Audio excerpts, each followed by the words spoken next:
Ini yang menjadikan Wahabi sangat anti tradisi, menolak tahlil, ya, Maulid Nabi Muhammad SAW, berzanji, manakib, dan sebagainya. Pemahaman yang literer ala Wahabi ini pada akhirnya mengeklusi dan memandang orang-orang di luar Wahabi sebagai orang kafir dan keluar dari Islam. Ya, orang Wahabi merasa dirinya sebagai orang yang paling benar, paling muslim, paling soleh, paling mukmin, dan juga paling selamat. Ngaji yuk, ya ngajilah. Masa enggak? Sallu ala Nabi Muhammad. Assalamualaikum. Alhamdulillahi Rabbil Alamin. Hamdan yuwafi ni'amahu wa yukafi mazidah. Allahumma salli ala Sayyidina Muhammadin. Salatan tuwassi'u biha alina al-arzaq. Wa tuhassinu biha al-akhlaq. Wa ala alihi wa sahbihi wa sallim. Rabbi awzi'ni an ashkura ni'mataka allati anamta alayya. Wa ala walidayya wa na'mala salihan tardahu wa dakhilni birahmatika fi ibadika salihin. Asabiku semua dimuliakan Allah Subhanahu wa taala. Kiai Haji Abdul Mukhid Muzadi mengatakan bahwa sejarah Nahdlatul Ulama NU adalah sejarah perlawanan terhadap kaum Wahabi. NU didirikan atas dasar perlawanan terhadap dua kutub ekstrim pemahaman agama dalam Islam, yaitu ekstrim kanan yang diwakili kaum Wahabi di Arab Saudi dan ekstrim kiri yang sekuler dan diwakili Kemal Atatürk di Turki saat itu. Alhasil, asabiku semua, kelahiran NU pada 1926 Masehi sejatinya merupakan simbol perlawanan terhadap dua kutub ekstrim tersebut.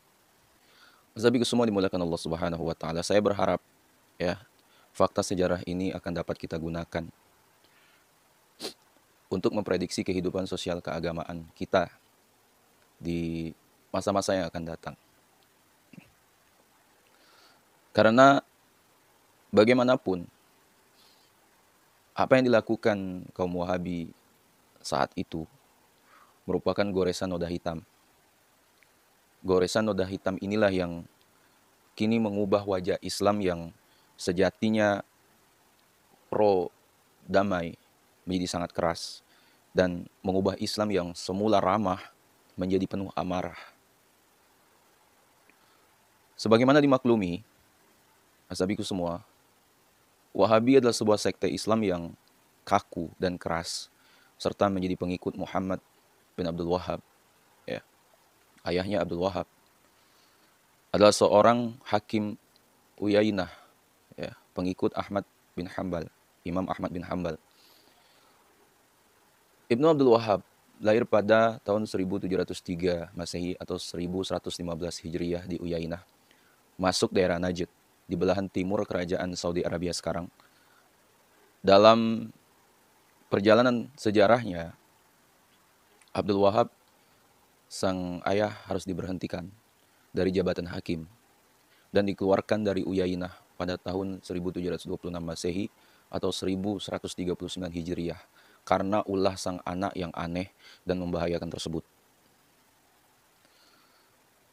Dalam buku Ilusi Negara Islam halaman 62, ya, itu Abah Kiai Haji Abdurrahman Wahid menyebut bahwa kakak kandung Ibnu Abdul Wahab, yaitu Sulaiman bin Abdul Wahab, mengkritik dan menolak secara panjang lebar tentang pemikiran adik kandungnya tersebut. Ya, itu dalam kitab Sawa'iq al-Ilahiyah, ya, fi Arad al-Wahabiyah. Pemikiran Wahabi yang keras dan kaku ini dipicu oleh pemahaman keagamaan yang mengacu bunyi harfiah teks Al-Quran maupun Al-Hadith. Ini yang menjadikan Wahabi sangat anti tradisi, menolak tahlil, ya, Maulid Nabi Muhammad SAW, berzanji, manakib, dan sebagainya. Pemahaman yang literer ala Wahabi ini pada akhirnya mengeklusi dan memandang orang-orang di luar Wahabi sebagai orang kafir dan keluar dari Islam. Ya, orang Wahabi merasa dirinya sebagai orang yang paling benar, paling muslim, paling soleh, paling mukmin, dan juga paling selamat. Wallahu a'lam. Mereka lupa bahwa keselamatan yang sejati tidak ditunjukkan dengan klaim-klaim Wahabi tersebut, ya, melainkan dengan cara beragama yang ikhlas, tulus, dan tunduk sepenuhnya pada Allah Subhanahu wa Ta'ala. Ya. Namun, ironisnya, pemahaman keagamaan Wahabi ini ditopang oleh kekuasaan Ibnu Saud yang saat itu menjadi penguasa Najd. Ya. Ibnu Saud sendiri adalah seorang politikus yang cerdas, ya, yang hanya memanfaatkan dukungan Wahabi demi untuk meraih kepentingan politiknya belaka. Ya. Azabiku semua, Ibnu Saud misalnya meminta kompensasi jaminan Ibnu Abdul Wahab agar tidak mengganggu kebiasaannya mengumpulkan upeti tahunan, ya, dari penduduk Diraiyah. Koalisi pun dibangun secara permanen untuk meneguhkan keduanya. Asabiku semua, jika sebelum bergabung dengan kekuasaan, Ibnu Abdul Wahab telah melakukan kekerasan, ya, dengan membid'ahkan dan mengkafirkan, ya, orang di luar mereka, maka ketika kekuasaan Ibnu Saud menopangnya, Ibnu Abdul Wahab sontak melakukan kekerasan, ya, untuk menghabisi orang-orang yang tidak sepaham dengan mereka.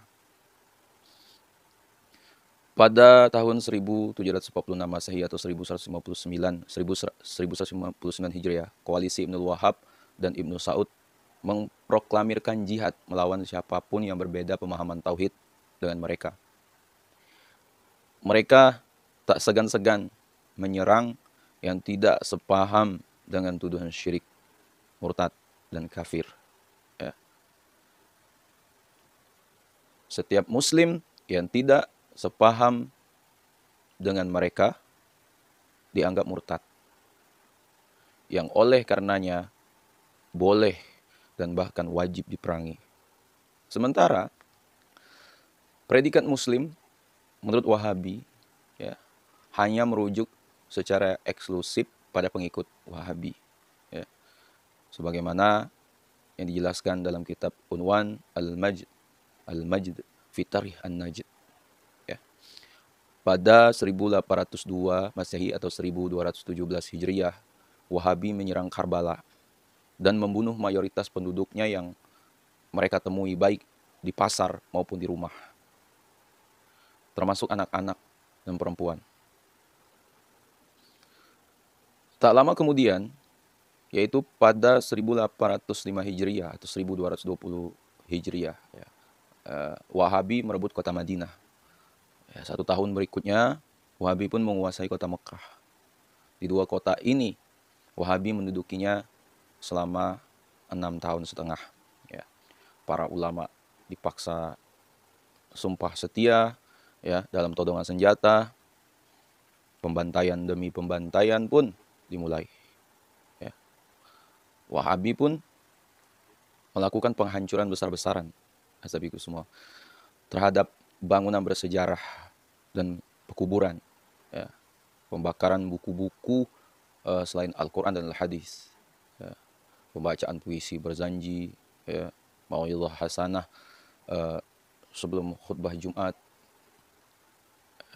hingga memiliki rokok dan menghisapnya dilarang. Bahkan sempat mengharamkan kopi. Ya. Azabiku semua tercatat, ya, dalam sejarah. Wahabi selalu menggunakan jalan kekerasan, baik secara doktrinal, ya, kultural maupun sosial. Misalnya dalam penaklukan Jazirah Arab, ya, hingga 1920-an, lebih dari 400.000 umat Islam dibunuh dan dieksekusi secara terbuka, termasuk anak-anak dan perempuan. Ya. Dan ini pun tercatat dalam kerangan Hamid Al-Algar, Wahabisme A Critical Essay, halaman 42. Ya. Ketika berkuasa di Hijaz, Wahabi menyembelih Syekh Abdullah Zawawi, guru para ulama mazhab Syafi'i. Meskipun umur beliau sudah 90 tahun ya. Itu tertera dalam kitabnya Ustadz Muhammad Idrus Romli, Kiai Idrus Romli, buku Pintar Berdebat yang Wahabi, halaman 27 ya.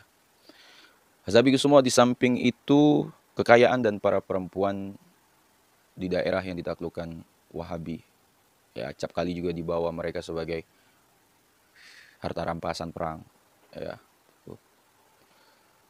Hazabi semua dimuliakan Allah Subhanahu wa taala. Di sini setidaknya kita melihat dua hal tipologi Wahabi yang senantiasa memaksakan kehendak dan pemikirannya. Pertama, ketika belum memiliki kekuatan fisik dan militer, ya, Wahabi melakukan kekerasan secara doktrinal, ya, intelektual dan psikologis, dengan menyerang siapapun yang berbeda ya, dengan mereka sebagai murtad, ya, musyrik, dan kafir. Kedua, setelah mereka memiliki kekuatan fisik dan militer, tuduhan-tuduhan tersebut dilanjutkan dengan kekerasan fisik, ya, dengan cara amputasi, pemukulan, dan ya bahkan pembunuhan. Ironisnya, Wahabi ini menyebut yang yang dilakukannya sebagai dakwah dan amar ma'ruf nahi mungkar yang menjadi intisari ajaran Islam. Azabiku semua, membanjirnya buku-buku Wahabi, silakan kalian cek ya di toko buku Gramedia, Toga Mas, dan sebagainya. Ya, hemat saya merupakan cara ya, yang ditempuh kaum Wahabi secara doktrinal, ya, intelektual, ya, dan sekaligus psikologis ya, terhadap umat Islam di Indonesia. Ya, wallahu alam. Ya, wallahu alam. Ya, Wahabi Indonesia yang merasa masih lemah saat ini menilai bahwa cara efektif yang bisa dilakukan ya adalah dengan membid'ahkan, memurtadkan, memusyrikkan, dan mengkafirkan orang yang berada di luar mereka. Gitu. Asabiku semua, jumlah mereka yang minoritas ya hanya memungkinkan mereka untuk melakukan jalan tersebut ya di tengah-tengah keran demokrasi yang dibuka lebar-lebar untuk mereka. Wallahu alam ya, asabiku semua. Ya, saya yakinnya jika suatu saat nanti kaum Wahabi di negeri ini ya memiliki kekuasaan yang luar biasa dan kekuatan militernya juga, ya mereka akan menggunakan cara-cara kekerasan dengan pembantaian ya, dan pembunuhan terhadap sesama muslim ya, yang tidak satu paham dengan mereka. Ya, buktinya saya sendiri, ya kalian lihat itu bagaimana saya dicela di kolom komentar, dihujat. Jika orang NU, Jam'iyah Nahdlatul Ulama, ini wadah ya, dan ormas lain yang satu barisan dengan keislaman yang moderat dan rahmatan lil alamin tidak mampu membentenginya, ya, tidak cepat mengambil langkah, saya membayangkan Indonesia yang kelak menjadi Arab Saudi jilid kedua. Ya. Saya tidak dapat membayangkan, wallahu alam ya, betapa mirisnya jika para kiai dan ulama kita kelak akan menjadi korban ya, dari kaum Wahabi, terutama ketika mereka sedang berkuasa di negeri ini. Azabiku semua dimuliakan Allah Subhanahu wa taala. Perlu kalian ketahui, mungkin kalian sudah tahu, Ustadz Sofyan Sauri, beliau merupakan mantan teroris yang bergabung dalam organisasi ISIS. Beliau pernah mengatakan bahwa ISIS itu pure 100%. Ya, contoh Wahabi orisinil. Dalam banyak video beliau nggak mau bentrok sama ISIS. Padahal ISIS itu pure 100%. Ya, 100% Wahabi orisinal yang kopar kafir. Di mana-mana hingga FPI dikafirkan karena ikut-ikutan demokrasi. Ya. Hingga kata Ustaz Sofyan Sauri, sampai di sini banyak FPI ganti baju ke JAD atau jihadis lain karena nggak pernah tegas dalam memperlakukan ISIS. Padahal ulama sedunia paham bagaimana kejamnya ISIS terhadap kaum muslimin. Ya. Azabiku semua, di komentar sebelumnya, ya itu di FB-nya ya, beliau mengatakan bahwa di eranya ketika menjadi anggota ISIS, tidak ada sedikit pun aparat kepolisian menjadi incaran pengeboman. Namun setelah kelompok Wahabi takfiri masuk, target bertambah menjadi aparat kepolisian. Ya, karena mengatakan bahwa Ansor Taghut. Sabiku semua, ini berikut komentar beliau ya. Beliau mengatakan, di era saya, akidah jihadis masih cenderung Ikhwanul Muslimin. Referensinya Syekh Abdullah Azzam, ulama Palestina yang kulturnya Syafi'i. Karena bumi Syam mayoritas Syafi'i. Ya, kata beliau. Tetapi perjalanan jihad jadi kacau sejak Wahabi masuk. Ya, zaman kami mana ada aparat jadi incaran dengan alasan Ansor Taghut, ya, dengan pintu masuk pada bab takfir muayyan. Ya. Mungkin ada yang bertanya, bagaimana dengan ustadz-ustadz Wahabi yang lainnya seperti Khalid Basalama, Badrus Salam, Yazid bin Jawas, dan Firanda? Mereka malah berceramah atau memberikan tausiah ya, bahwa melakukan bom bunuh diri tidaklah baik dan berdosa. Kata Ustaz Sofyan Sauri, ya, sedangkan ini sebaliknya. Kata beliau, nama-nama ulama Wahabi yang disebutkan tadi ya, masih tergolong Wahabi garis lunak yang belum masuk dalam kategori takfiri, yang suka mengkafirkan sesama muslim. Ya. Namun dari setiap ceramah yang kita lihat, kata Ustaz Sofyan Sauri ya, bukan kata saya, dan menjadi ciri khas dari Wahabi garis lunak, ya, pasti si tausiah mereka tidak jauh dari membid'ahkan, mensyirikkan, dan menyesatkan sesama muslim yang amalannya beda dengannya.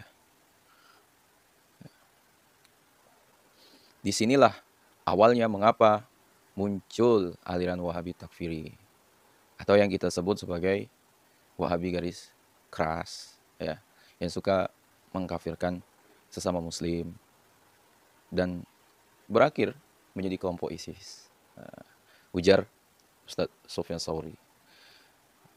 Yang ditakutkan dari ajaran ini adalah doktrin-doktrin yang diberikan oleh para ulama Wahabi garis lunak kepada jamaahnya yang awam terhadap agama, ya, menjadi dasar pemahaman untuk melangkah lebih jauh, ya, menjadi aliran garis keras. Ini yang ditakutkan ya jika kelompok Wahabi ini terus dibiarkan ya, ada di Indonesia.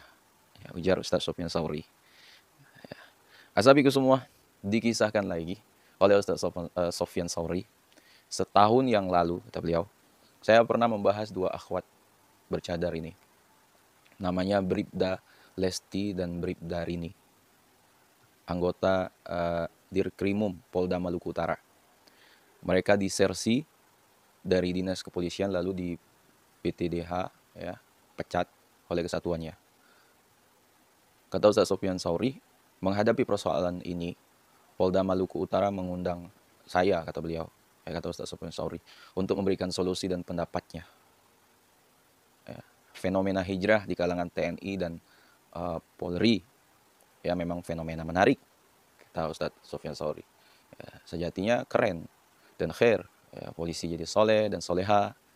Ya, tapi kalau polisi teriak-teriak bid'ah lalu jadi kopar kafir kayak kedua poluan ini, jelas jadi masalah.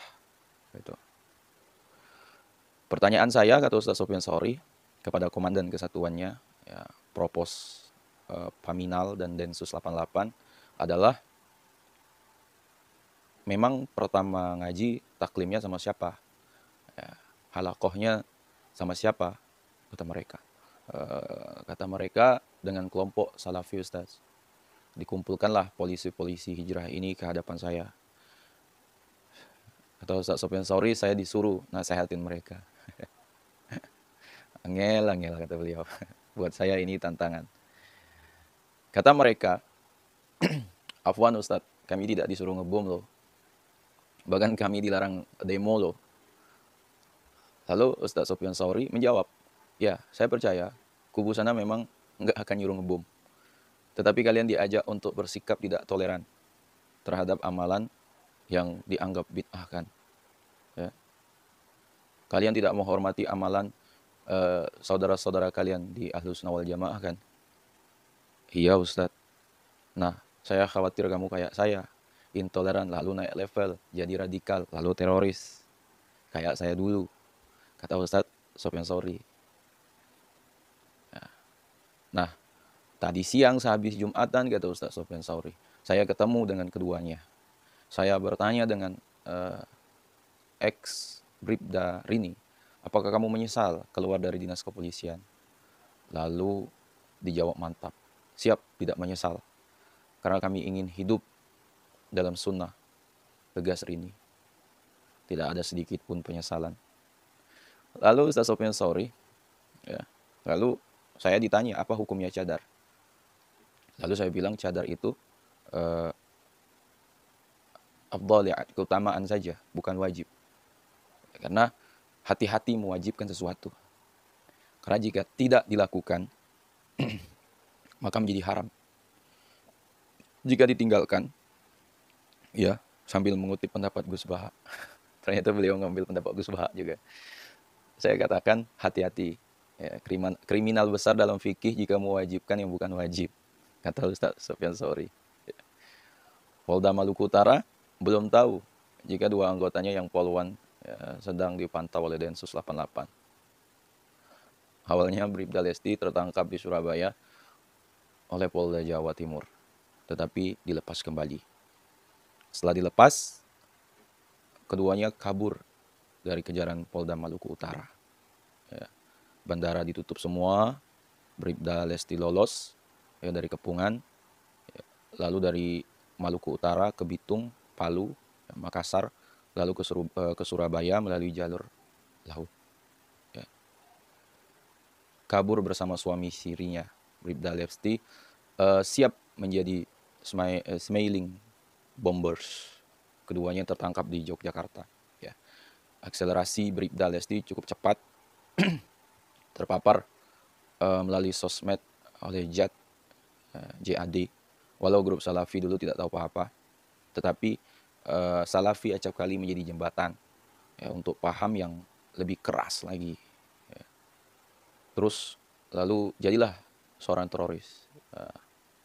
Kata Ustadz Sofyan Sauri, kemarin tanggal 28 Oktober 2020, ketika kedua kalinya saya di Ternate, kata Ustadz Sofyan Sauri, ketika memberikan penyuluhan kepada guru-guru agama Semaluku Utara, ada beberapa guru yang kebetulan ya dari grup Salafi yang Bribda Lesti dan Bribda Rini pernah bersamanya berkata, kami kecolongan Ustadz. AD atau ART kami jelas. Ya, kami menghormati kelompok di luar kami. Lalu Ustadz Sofyan Romli menjawab, ya betul, tentu kalian tidak akan memerintahkan demikian. Tetapi seringkali kelompok kalian sering menjadi batu loncatan. Ya. Bribda Lesti diponis 3,5 tahun, sedangkan Bribda Rini diponis 4 tahun ya, oleh Pengadilan Jakarta Barat. Bribda Rini bertanya ke saya, Ustadz, apakah tanda tangan kesetiaan kepada Pancasila adalah kekafiran? Lalu dijawab oleh Ustadz Sofyan Sauri, ya, kelompok kalian itu mirip Harurah ya, jika berargumen. Ya. Mereka mengkafirkan, kata Ustadz Sofyan Sauri, karena sebab dosa dan meyakini dosa yang sebetulnya bukan dosa. Pancasila itu klausul ya, atau semacam mitsak, perjanjian. Ya, dia hampir mirip dengan piagam Madinah ya, di zaman Nabi Muhammad SAW. Bahkan isi dari Pancasila tidak bertentangan dengan Islam. Bahkan ruh Islam terlihat mendominasi di tiap sila dari Pancasila ini. Jadi dia bukan pengkafiran. Untuk itu, ya, Muhammadiyah menyebutkan bahwa Indonesia, ya, dengan Pancasilanya adalah Darul Ahdi Wasyahadah, di Persis Darul Ahdi wal Mitsaq. Kalaupun kekafiran jika disebutkan oleh takfiri Wahabi tadi, maka sejatinya antuna berdua dalam kondisi ikrah, terpaksa. Ya, yang mana ulama mengatakan bahwa penjara itu ikrah. Ya, ikrah. Anti berdua orang yang ma'zur dan mukrah. Boleh tanda tangan dengan kesetiaan sementara. Ya, hatinya tenang dengan keimanan, kata Ustaz Sofyan Sauri. Boleh mengambil rukhsah, ya, atas permasalahan anti berdua. Tetapi saya tegaskan bahwa Pancasila itu bukan kekafiran. Kata Ustaz Sofyan Sauri, saya melihat kegembiraan dari keduanya. Seakan-akan tercabutlah subhat di kepalanya. Dia selama ini bingung bahwa tanda tangan kesetiaan kepada Pancasila adalah kekafiran. Dia berdoa semoga ada yang bisa menjelaskan. Tiba-tiba doanya terkabul dengan datangnya Ustadz Sofyan Sauri ke penjara di Polres Jakarta Selatan, ya, untuk menjelaskan semuanya. Alhamdulillah. Sabi ke semua, Bribda ini mengatakan, tolong Ustadz sering datang ke sini. Jangan cuma sekali saja, kasih kami pencerahan. Kata Ustadz Sofyan Sauri, saya melihat keduanya senang, bahagia setelah 2 jam mendengar ceramah dan taujih saya sampai menyong berbusa. Kata Ustadz Sofyan Sauri. Alhamdulillah, saya lihat ada hidayah dari keduanya. Azabi semua dimuliakan Allah Subhanahu wa taala. Nah, jadi itulah video yang dapat saya sampaikan, ya. Saya sekali lagi minta maaf yang sebesar-besarnya. Ini bukanlah dari perkataan saya, ini bukanlah dari kisah saya. Ya, ini dari seorang ustaz yang sudah pernah mengalaminya, jatuh ke dalam hal tersebut, ya, hingga sekarang kembali, ya, pada tatanan yang lama, yaitu Ahlussunnah wal Jamaah. Ya, sampai sempat mengutip perkataan Gus Baha, luar biasa sekali. Nah, inilah Ustadz Sofyan Sauri. Azabiku semua dimuliakan Allah Subhanahu wa taala, mungkin itu yang dapat saya sampaikan. Ya, sekiranya video ini bermanfaat, boleh kalian share ke orang-orang kita cintai, ya, agar tidak termakan pemahaman ini, ya. Dan juga jangan lupa share ke akun media sosial kalian yang lainnya agar lebih bermanfaat lagi informasi ini. Wallahu a'lam. Assalamualaikum warahmatullahi wabarakatuh.